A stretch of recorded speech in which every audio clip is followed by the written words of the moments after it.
زائر حرم حضرت حمید صدیقی نے بھی حضرت بہزاد لکھنوی کی طرح نعت گوئی میں بہت شہرت حاصل کی۔ اپنے مجموعہ نعت گلبانگ حرم کے دیباچے میں لکھتے ہیں: مجھے سوائے ذکر حبیب اور کوئی صنف شاعری محبوب نہیں۔ میں اس رنگ میں ایسا کھو گیا ہوں کہ یاد مدینہ اور رسول اکرم صلی اللہ علیہ وآلہ وسلم کے علاوہ کوئی اور تذکرہ اچھا نہیں معلوم ہوتا۔ دیار حبیب کا تصور، وہاں کے مناظر دل و دماغ میں اس طرح پیوست ہو گئے ہیں کہ سوچتا ہوں تو وہیں کی باتیں،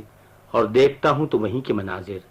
سنتا ہوں تو وہی نغمے، اور خیال آتا ہے تو اسی فضائے پاک کا۔ ایک ذرا سا اشارہ اور ایک معمولی سی تحریک مجھ کو اسی عالم میں پہنچا دیتی ہے جو میرا منتہائے نقطہ نظر ہے، اور وہی کیفیتیں اشعار کا جامہ پہن کر میرے دلی جذبات کی ترجمانی کرتی رہتی ہیں۔ زائر حرم حضرت حمید صدیقی نے زیارت کعبۃ اللہ کے بعد غزل گوئی ترک کر دی تھی اور اپنی ساری توجہ نعت گوئی پر صرف کر دی تھی۔ حضرت حمید صدیقی کا نذرانہ عقیدت و محبت سرور کونین صلی اللہ علیہ وآلہ وسلم کی بارگاہ میں سماعت فرمائیے۔ تڑپ رہا ہے یہ مشتاق دید، کہہ دینا تڑپ رہا ہے یہ مشتاق دید، کہہ دینا در نبی پہ سلام حمید کہہ دینا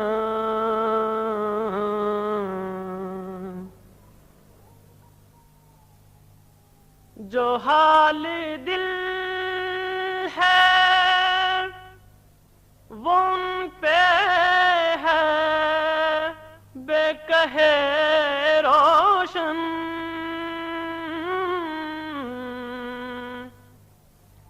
جو حال دل ہے وہ ان پہ ہے بے کہے روشن، زبان حال سے بھی کچھ مزید کہہ دینا، زبان حال سے بھی کچھ مزید کہہ دینا،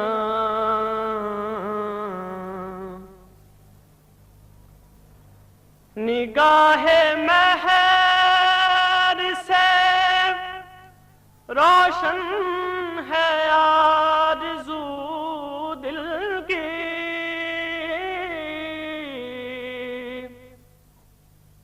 نگاہ مہر سے روشن ہے آرزو دل کی، نہ بجھنے پائے یہ شمع امید کہہ دینا، نہ بجھنے پائے یہ شمع امید کہہ دینا،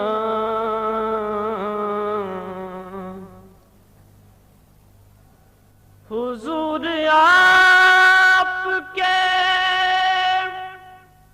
الطاف پر نظر کر کے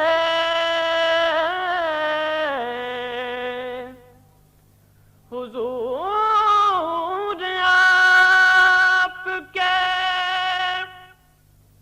الطاف پر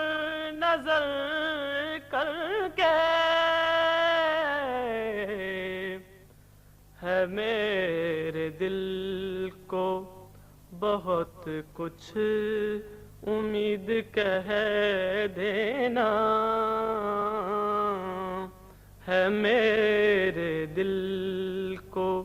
بہت کچھ امید کہہ دینا